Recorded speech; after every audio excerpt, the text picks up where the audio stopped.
السلام علیکم.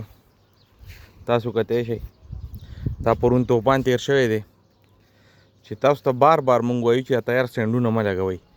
ستاسو په دې سټینډ باندې دا تقریبا په 4-5 هزار روپۍ کېږي. د څلور سټینډ په پیسو باندې یا اته شیشو سټینډ جوړوئ نو هغې باندې 25-20 هزار روپۍ خرچه راځي.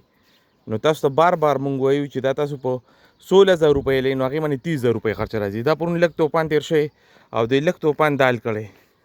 تاسو کتی شئ په خپله تاسو ولې سولرو باندې دونه پیسې ورکوئ دونه خرچې وکئ او تاسو د یو سټینډ د لاسه د یو سټینډ چې په هغې کې زیات نه زیات بچت 15,000 روپۍ راځي. یو 15,000 روپو لپاره تاسو څه وکئ خپلې سولر هم تباه کړئ خپل هر څه تباه کړئ.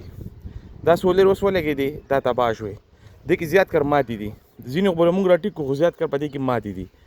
نو تاسو خامخا دا کوشش کوئ چې ځان له لواري سټینډ جوړوئ او مضبوطیا یې راولئ نو انشاءالله تاسو ته به دا حاجت نه راځي. بل دا پایپ ډېر زیات کمزوري لګېدلي دي.